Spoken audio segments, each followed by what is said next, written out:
Istorya Tagalog Horror Stories.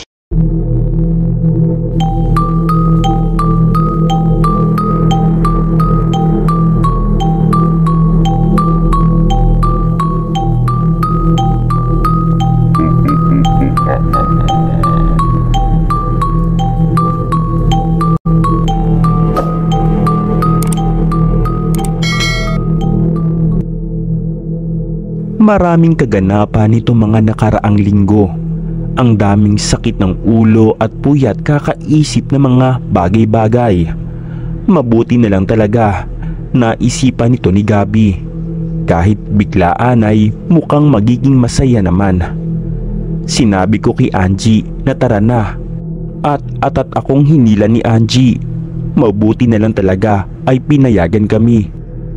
Sinabi ni Chanchan sa akin na buti na lang daw ay naisipan ko siyang isama, sabay palupot ni Chanchan sa braso ko. Sumagot naman ako na syempre naman para may clown kami. Sabay hagalpak naming lahat ng tawa. Si Chanchan naman napatulis ang nguso at napasandal pa.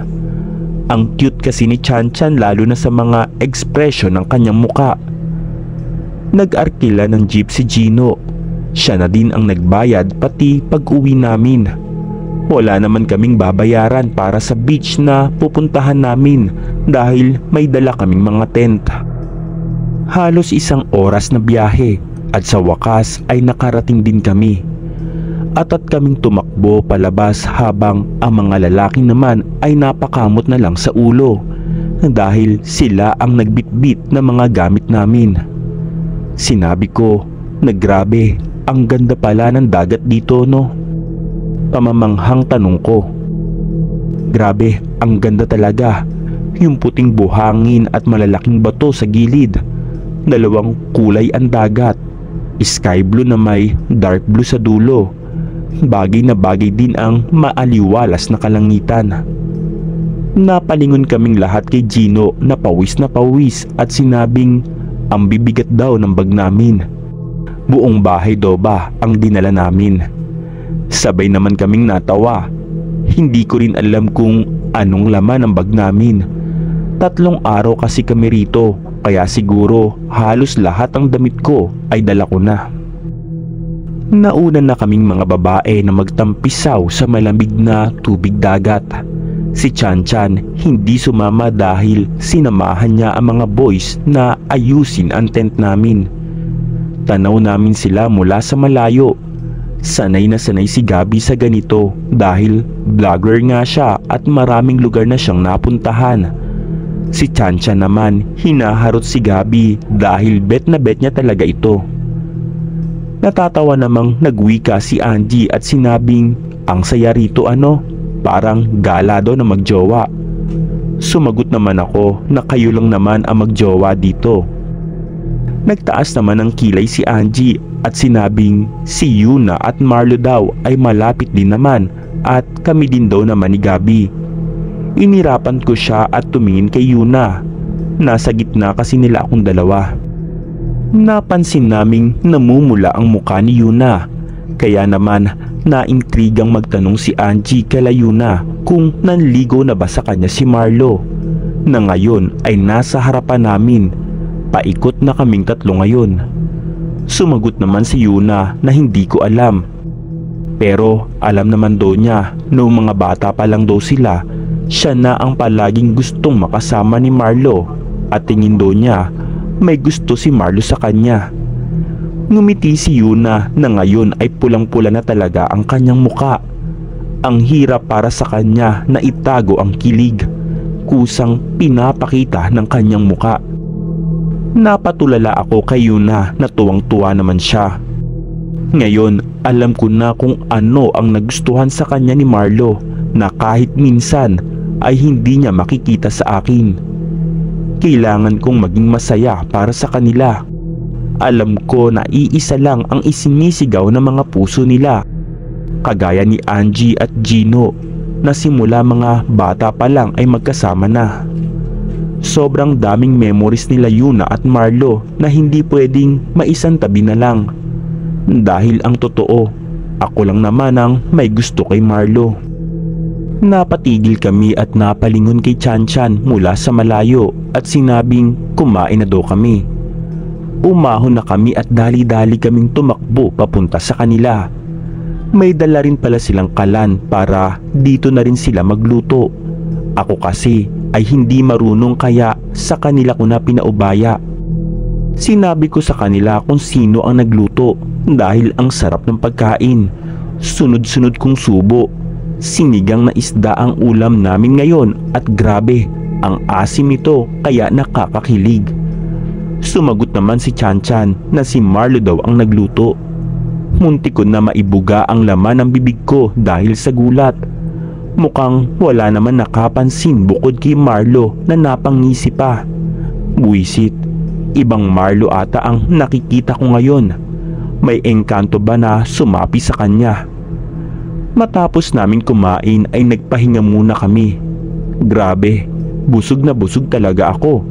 Hindi ko na magawang makatayo. Naiwan kaming apat dito. Si Yuna, Marlo, Gabi at ako. Nakasandal kami ni Yuna sa puno.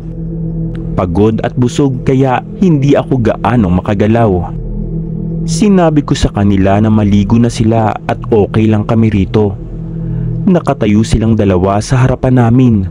Napatingin pa sa akin si Gabi saka dahan-dahan niyang hinubad ang kanyang t-shirt. Agad naman akong napakapit sa puno.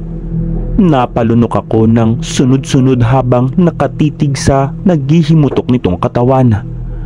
Busog na ako pero parang gusto ko pang kumain ulit. Gusto ko yung pandesal niya. Stop it, Camila, sabi ko sa sarili ko. Bumalik lang ulit ako sa wisyo ng yugugin ako ni Gabi. Napakagatlabi pa ako at sinabing, "Sige, ligo na kayo." Natawa lang siya sa pinagagagawa ko. "Shit, bakit ka ganyan, Camila? Hindi ka ganyan pinalaki na magulang mo, bakit ang landi mo?" Sabi ko sa sarili ko. Napatingin ako sa direksyon ni Marlo na napailing lang. Tinignan ko lang siya sabay irap dito. Hindi man lang niya hinubad yung long sleeve niya na suot. E di sana siya ang pinagnasahan ko. Bago po tayo magpatuloy, suportahan niyo po ang Storya Tagalog Horror Story at pakiclick na ang subscribe button at i-hit ang notification bell para updated kayo. Bigla akong napatingin kay Yuna. Nagtanong kasi siya kung matagal na daw ba kami magkakilala ni Marlo, na nakatingin sa gawin ni Marlo kung saan kasama ni Gabi at Gino. Sumagot ako kay Yuna na hindi naman at magdadalawang linggo pa lang ako dito. At bakit naman niya naitanong? Napailing lang siya pero dama ko na may ipinapahiwatig yung buntong hininga niya. Sinabi ni Yuna, mga bata pa lang daw sila. Alam na niya kung gaano nakalalim ang nararamdaman niya para kay Marlo. Hindi daw niya alam kung ano ang magagawa niya kapag nalaman niyang hindi sa kanya nakatuon ang puso ni Marlo. Dahil baka daw magpakamatay siya. May sumabog na kung ano sa loob ko at napako ang tingin ko kay Yuna na ngayon ay nakatingin na rin sa akin. Ramdam ko ang tingin niya na tumatagos sa diwa ko. Ayokong makaramdam ng ganito. Bakit parang sa mga sinasabi niya ay may malaking bagay siyang ibinabato sa akin? Bigla akong natameme sa sinabi ni Yuna. Sinabi niya na magkaibigan na daw kami at alam daw niyang may nararamdaman ako para kay Gabi, kaya alam din daw niyang hindi ko kukunin sa kanya si Marlo. Ano bang sinasabi ni Yuna? Natatakot ba siya na makuha ko si Marlo mula sa kanya? Mali itong iniisip niya. Maling-mali siya dahil alam ko sa sarili ko na siya ang gusto ni Marlo at hindi ako. Hindi din ako makakapayag na may gagawin siyang masama sa sarili niya. Hindi rin kakayanin ng konsensya ko. Tulala at tahimik lang kami ni Yuna. Hindi ko napansin na nakatulog na pala siya. Napansin kong papalapit na sila sa amin. Hapon na rin kasi at mukhang nilamig na sila. Diretso ang tingin ko kay Marlo at sinabi kong nakatulog na si Yuna at napagod ata na ngayon ay nakaalalay sa ulo ni Yuna. Tinignan ko silang dalawa. Sobrang bagay talaga sila. Hindi ko maikakaila iyon dahil sa kung paano umalalay sa kanya si Marlo.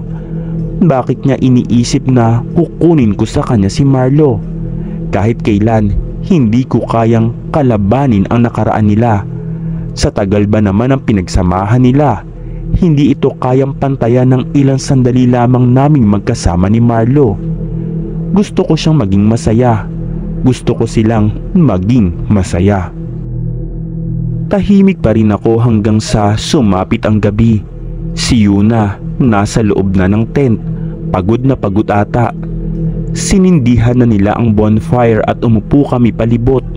Katabi ko si Chanchan at Angie sa magkabila kong gilid. Si Gino katabi ni Angie at si Marlo naman ang nasa gitna ni Gino at Gabi. Sinabi ko sa kanila na ngayon lang ako nakapag-outing ng ganito. Simula kasi dati, hindi ako pinapayagan nila mama na sumama sa outing at wala rin akong kaibigan na sinasamahan. Bumanat naman si Gabi at sinabing simula daw ngayon siya na ang makakasama ko kahit saang lugar. Nabinigyan naman ng pang-aasar na tingin ng dalawa kong katabi. Sabay kiliti sa akin ni Chanchan at sinabing, "Ang swerte mo naman, girl." Sinamaan ko siya ng tingin pero napalitan din ng pagtawa.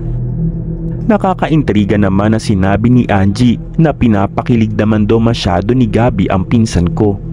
Sabay tawa naman ni Gino at sinabing hindi pa daw ako nakakaramdam kung paano magmahal. Sumagot naman si Gabi at sinabing ayos daw pala. Siya na daw ang bahala na iparamdam sa akin kung gaano kasaya ang magmahal at hindi niya hahayaan na masaktan ako. Hindi ko alam kung bakit ako natatawa sa sinabi ni Gabi, pero sobrang OA niya manligaw. Napatigil kami sa sinabi ni Marlo na walang nagmamahal daw na hindi nasasaktan. Kahit kailan daw, walang nagmahal na hindi nasaktan. Marami daw kaakibat ang pagmamahal, kasama na rito ang pagsasakripisyo at pagpaparaya. Diretsong sagot nito na sa akin nakatingin. Balak ko pa sana makipagmatigasan ng tingin kay Marlo. Ang kaso lang, naiilang talaga ako. Nang asar naman si Gino at sinabing ang lalim naman yan, Marlo. Ganyan daw ba ang ginawa niya kay Yuna? Hindi ko tinignan ang reaksyon ni Marlo, pero ramdam ko na sa akin siya nakatitig. Umunat na lang ako at humikab at sinabing inaantok na ako. Hindi nga ako nagkamali at nag-aya na rin silang matulog. Sa isang tent, 3 kami nila Yuna at Angie. Sa kabilang tent, silang 4 naman. Nakatulala ako sa kawalan habang kung ano-anong tanong ang pumapasok sa utak ko. Nalilito na rin ako sa mga tingin ni Marlo sa akin, pero alam kong walang ibig sabihin iyon. Wala nga ba o pinaniniwalaan ko lang ang sarili ko na wala? Napapikit ako ng mariin para lang makatulog. Simula na nagpunta ako dito, wala na akong maayos na tulog. Sana kahit ngayon lang ay marelax man lang ako. Naalimpungatan ako sa sobrang ingay. Mahapdi ang mata ko pero pilit ko itong minulat. Tinanggal ko ang pagkakadantay sa akin ni Angie bago tumayo. Tulog na tulog pa rin silang dalawa. Binuksan ko ang tent at sumilip sa labas. Madilim pa at tulog pa rin ang mga lalaki. Lumabas ako habang hiyakap ko ang sarili dahil sa sobrang lamig. Halos mapatalon ako sa gulat nang muling tumunog ng napakalakas na busina ng barko. Teka, may barko? Daungan ba ito ng barko? Sabi ko sa sarili ko. Kinusot-kusot ko ang mga mata ko bago lumapit sa pangpang. At laking gulat ko nang makita ang isang napakalaking barko. As in, higanting barko na nasa harapan ko. Malakas ang hangin na dumadampi sa mukha ko. Pero nanatili pa rin akong nakatayo habang pilit na humihinga. Papaano magkakaroon ng barko rito? Hindi ko alam. Pero Sobrang ingay pa nito pero bakit hindi man lang nagigising ang mga kasama ko? Lalakad pa sana ako papalapit sa barko nang biglang dumidim ang paningin ko. Mali, may biglang nagtakip na mga mata ko at hinila ako palapit sa kanya. Ramdam ko ang pag-ikot niya sa akin para isubsob sa dibdib niya. Rinig ko ang mabilis na pagtibok ng puso nito at ang bultahe ng kuryenteng dumadaloy sa buong katawan. Kalmado niyang sinabi na huwag kang tumingin. Si Marlo. Ramdam ko ang mahigpit niyang pagkayakap sa akin dahilan para bumilis ang tibok ng puso ko. Sa muling pagkakataon, naramdaman ko na naman ang pagiging ligtas sa mga bisig na nakapalupot sa akin ngayon. Maaari kayang ang taong ito, ang taong tumulong sa akin noon. Pero paano si Gabi, ang nakita ni Lola noong araw na dinala ako sa klinik? Si Marlo kaya ang nagligtas sa akin?